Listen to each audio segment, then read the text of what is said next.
ಪರಿಸ್ಥಿತಿ ಬಂದೇ ಬಿಡ್ತಾ, ಲಾಕ್ಡೌನ್ ನಂತಹ ಅಘೋಷಿತ ಪರಿಸ್ಥಿತಿ ಬಂದ್ಬಿಡುತ್ತಾ?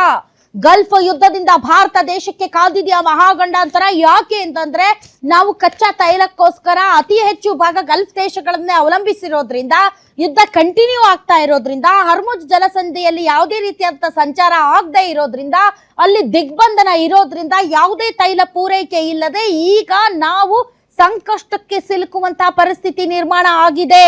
ಕೊರೋನಾ ಟೈಮ್ ಅಲ್ಲಿ ಕೇಳ್ತಾ ಇದ್ದಂತ ಎಲ್ಲಾ ಪದಗಳು ಈಗ ರಿಪೀಟ್ ಆಗ್ತಾ ಇದೆ. ವರ್ಕ್ ಫ್ರಮ್ ಹೋಮ್, ಮಿತವ್ಯಯ, ಉಳಿತಾಯ, ಗ್ಯಾದರಿಂಗ್ ಬೇಡ, ಸಭೆ ಬೇಡ, ಸಮಾರಂಭ ಬೇಡ, ಈ ರೀತಿಯಾದಂತಹ ವಿಚಾರಗಳನ್ನ ಸ್ವತಃ ಪ್ರಧಾನಮಂತ್ರಿಗಳೇ ಮಾತಾಡುವ ಮೂಲಕ ನಮ್ಮ ದೇಶವು ಕೂಡ ಆರ್ಥಿಕ ಸಂಕಷ್ಟದಲ್ಲಿದೆ ಅನ್ನೋದನ್ನ ಒಪ್ಪಿಕೊಂಡಿದ್ದಾರೆ. ಹಾಗಾದರೆ ಪರಿಸ್ಥಿತಿ ಹೇಗಿದೆ, ಏನೇನು ಹೇಳಿದ್ದಾರೆ ನರೇಂದ್ರ ಮೋದಿ? ಬರ್ತಾ ಇದೆ ಬ್ರೇಕಿಂಗ್ ನ್ಯೂಸ್.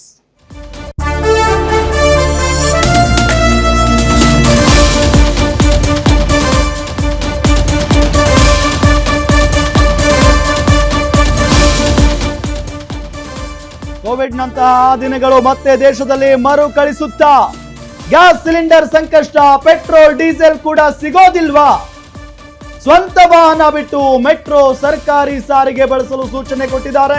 ಪೆಟ್ರೋಲ್ ಡೀಸೆಲ್ ಮಿತವಾಗಿ ಬಳಸಿ, 1 ವರ್ಷ ಚಿನ್ನ ಖರೀದಿ ಮಾಡಬೇಡಿ, ವರ್ಕ್ ಫ್ರಮ್ ಹೋಮ್, ಆನ್ಲೈನ್ ಮೀಟಿಂಗ್ಗೆ ಒತ್ತು ಕೊಡಿ, ಅಡುಗೆ ಎಣ್ಣೆ ಹೆಚ್ಚು ಬಳಸಬೇಡಿ, ರೈತರು ರಸಗೊಬ್ಬರ ಬಿಟ್ಟು ಸಾವಯವ ಕೃಷಿ ಮಾಡಿ, ಅಗತ್ಯ ಇದ್ರೆ ತ್ಯಾಗಕ್ಕೂ ಸಿದ್ಧರಾಗಿ ಅಂತ ಹೇಳಿದ್ಯಾಕೆ ಪ್ರಧಾನಿ?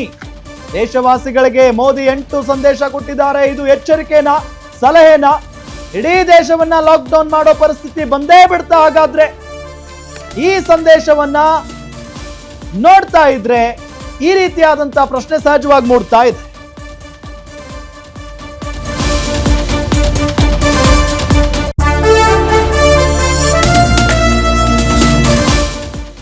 ಹಾಗಾದ್ರೆ ಮೋದಿ ಅವರು ಕೊಟ್ಟಿರುವಂತಹ ಅಷ್ಟ ಸಂದೇಶಗಳೇನು ಅಥವಾ ಅಷ್ಟ ಸೂತ್ರಗಳಿಗೇನು, ಪ್ರತಿಯೊಬ್ಬ ನಾಗರಿಕರು ಕೂಡ ಪಾಲಿಸಬೇಕಾದಂತಹ ಆ ಅಷ್ಟ ಸೂತ್ರಗಳು ಏನು ಅನ್ನೋದನ್ನ ನೋಡೋದಾದ್ರೆ, ಪೆಟ್ರೋಲ್ ಡೀಸೆಲ್ ಮಿತವ್ಯಯವಾಗಿ ಬಳಸಿ, ಅನಗತ್ಯವಾಗಿ ಪ್ರಯಾಣವನ್ನ ಬೆಳೆಸಬೇಡಿ, ತೋರಿಸಿ ಅದು. ಇನ್ನು 1 ವರ್ಷದ ತನಕ ಚಿನ್ನದ ಖರೀದಿಯನ್ನ ನಿಷೇಧಿಸಿ ಆರ್ಥಿಕತೆಯನ್ನ ಕಾಪಾಡಿ. ಇನ್ ಡೀಟೇಲ್ ಆಗಿ ಯಾಕೆ ಪರ್ಟಿಕ್ಯುಲರ್ ಆಗಿ ಗೋಲ್ಡ್ ಬಗ್ಗೆ ಮಾತಾಡ್ತಾ ಇದ್ದಾರೆ, ವಿದೇಶಿ ಪ್ರವಾಸದ ಬಗ್ಗೆ ಮಾತಾಡ್ತಾ ಇದ್ದಾರೆ, ವರ್ಕ್ ಫ್ರಮ್ ಹೋಮ್ ಬಗ್ಗೆ ಮಾತಾಡ್ತಾ ಇದ್ದಾರೆ, ಮತ್ತು ಸ್ಥಳೀಯ ವಸ್ತುಗಳನ್ನ, ಸ್ವದೇಶಿ ವಸ್ತುಗಳನ್ನ ಯಾಕೆ ಬಳಸಿ ಅಂತ ಹೇಳ್ತಾ ಇದ್ದಾರೆ, ಸ್ವಂತ ವಾಹನ ಬಿಟ್ಟು ಸಾರ್ವಜನಿಕ ಸಾರಿಗೆಯನ್ನ ಬಳಸಿ ಅಂತ ಯಾಕೆ ಹೇಳ್ತಾ ಇದ್ದಾರೆ, ವಿದೇಶಿ ಪ್ರವಾಸ, ಅಡುಗೆ ಎಣ್ಣೆಯನ್ನ ಯಾಕೆ ಜಾಸ್ತಿ ಬಳಸಬೇಡಿ ಅಂತ ಹೇಳ್ತಾ ಇದ್ದಾರೆ, ಕೃಷಿಕರು ಸಾವಯವ ಕೃಷಿಗೆ ಒತ್ತು ಕೊಡಿ, ರಸಗೊಬ್ಬರವನ್ನ ಯಾಕೆ ಬಳಸಬೇಡಿ ಅಂತ ಹೇಳ್ತಾ ಇದ್ದಾರೆ. ಪರ್ಟಿಕ್ಯುಲರ್ ಆಗಿ ಇಂಥವುಗಳನ್ನೇ ಯಾಕೆ ಕೋಟ್ ಮಾಡಿ ನರೇಂದ್ರ ಮೋದಿ ಅವರು ಹೇಳ್ತಾ ಇದ್ದಾರೆ ಅನ್ನೋದು ತುಂಬಾ ತುಂಬಾ ಇಂಪಾರ್ಟೆಂಟ್. ಸೊ ಅದರ ಆಚೆಗೆ ಯಾಕೆ ಇವತ್ತು ಈ ವಿಚಾರಗಳನ್ನ ಮಾತಾಡ್ತಾ ಇದ್ದಾರೆ? ನಾನು ಆಗ್ಲೇ ಹೇಳಿದೆ, ಟೈಮಿಂಗ್ ಬಗ್ಗೆ ತಕರಾರಿದೆ.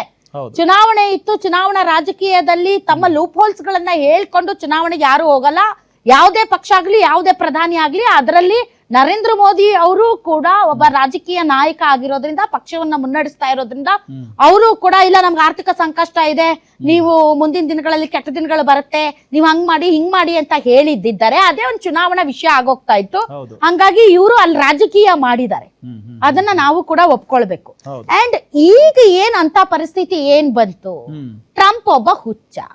ಆ ಹುಚ್ಚನ ಮಾತುಗಳನ್ನ ಯಾರು, ಇಡೀ ವಿಶ್ವದ ಜನ ಯಾರು ನಂಬ್ತಾ ಇಲ್ಲ.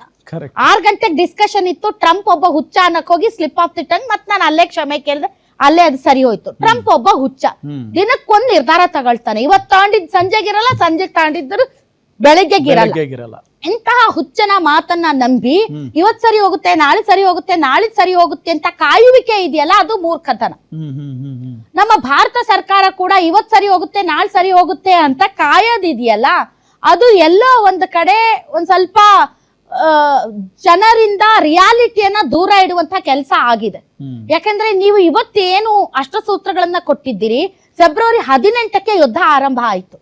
ಫೆಬ್ರವರಿ ಬಿಡಿ 1 ತಿಂಗಳಾದ್ಮೇಲಿಂದ ಆದ್ರೂ ಜನರನ್ನ ಜಾಗೃತಗೊಳಿಸಿ, ಈ ಒಂದು ಏನು ನೀವು ನ್ಯಾಷನಲ್ ಅಡ್ವೈಸರಿ ಅನ್ನೋ ತರದಲ್ಲಿ ಪ್ರತಿಯೊಬ್ಬ ನಾಗರಿಕನಿಗೆ ಎಚ್ಚರಿಕೆಯ ಮತ್ತು ಗಂಭೀರತೆಯ ಪರಿಣಾಮಗಳನ್ನ ಇವತ್ತು ಹೇಳ್ತಾ ಇದ್ದೀರಲ್ಲ ನರೇಂದ್ರ ಮೋದಿ ಅವರು, ಅದನ್ನ ಮೊದಲೇ ಹೇಳಿದ್ರೆ $1 ಮ್ಯಾಟರ್ ಅನ್ನೋದಾದರೆ ದೇಶದ ಆರ್ಥಿಕತೆಗೆ, ನೀವು ಅದನ್ನ 1.5 ತಿಂಗಳ ಹಿಂದೆನೋ ಅಥವಾ ಒಂದು 60 ದಿನದ ಹಿಂದೆ ನಾವು ಹೇಳಿದ್ರೆ ಎಷ್ಟೊಂದು ಉಳಿತಾಯ ಆಗ್ತಾ ಇತ್ತಲ್ಲ. ಹೌದು. ಸೊ ಬಿಕಾಸ್ ಆಫ್ ಎಲೆಕ್ಷನ್ ನೀವು ಆ ರಿಯಾಲಿಟಿನ ಜನರಿಗೆ ಹೇಳಲಿಲ್ಲ ಅಷ್ಟೇ. ಹ್ಮ್ ಹ್ಮ್ ಅದರ್ವೈಸ್ ಈಗ ನೀವು ಫಿಂಗರ್ ಟಿಪ್ ಅಲ್ಲಿ ಇಡೀ ಪ್ರಪಂಚ ಇದೆ, ಹ್ಮ್ ಎಲ್ಲರಿಗೂ ಗೊತ್ತಿತ್ತು. ಆದ್ರೂ ಎಲ್ಲ ಒಂದು ದೂರದ ನಂಬಿಕೆ ಮತ್ತು ಭರವಸೆ. ಹ್ಮ್ ಮೋದಿ ಹೈ ತೋ ಸಬ್ ಕುಚ್ ಅಚ್ಚಾ ಹೈ ಅಚ್ಚಾ. ಅನ್ನೋ ತರದಲ್ಲಿ ಒಂದು ಭಾವನೆ ಇತ್ತು. ಹ್ಮ್ ಹ್ಮ್ ಹ್ಮ್ ಬಟ್ ಇಡೀ ಪ್ರಪಂಚವೇ ನಲುಗ್ತಾ ಇರುವಾಗ ಭಾರತ ಏನು ಅದಕ್ಕಿಂತ ಅತೀತ ಏನಲ್ಲ. ನಮ್ಮ ಪರಿಸ್ಥಿತಿನೂ ಕೂಡ ಬಿಗಡಾಯಿಸ್ತಾ ಇದೆ, ಆದ್ರೆ ಅದು ನಮ್ಗೆ ಪಾಸ್ ಆಗಿಲ್ಲ ಅಷ್ಟೇ, ಹೌದು. Because of election. Hmm so ಈಗ ಏನಾಗಿದೆ ಅಂತಂದರೆ ಇರಾನ್ ಈಗ ಶಾಂತಿ ಮಾತುಕತೆಗೆ ಮುಂದೆ ಆಗಿದೆ, ಆದ್ರೆ ಅಮೆರಿಕ ಅದನ್ನ ಒಪ್ಕೊಳ್ತಾ ಇಲ್ಲ. ಹ್ಮ್ ಹುಚ್ಚ ಟ್ರಂಪ್ ಇವತ್ತೊಂದು ಹೇಳ್ತಾನೆ, ಬೇಕಾದ್ರೆ ನಾಳೆ ಬೆಳಗ್ಗೆ ಇನ್ನೊಂದು ಹೇಳ್ತಾನೆ. ನಿಜ. ಆತನ ದೇಶದಲ್ಲೇ ಜನ ನಂಬ್ತಾ ಇಲ್ಲ. ಹ್ಮ್. ಹೀಗಾಗಿ ನಾವು ಆತ ಏನೋ ಮಾಡ್ಬಿಡ್ತಾನೆ ಅಂತ ನಂಬೋದಿದೆಯಲ್ಲ, ಅದು ತುಂಬಾ ದೊಡ್ಡ ಅಪಾಯದ ಗಂಟೆ ಬಾರಿಸ್ತಾ ಹಾಗೆ. ಹೌದು.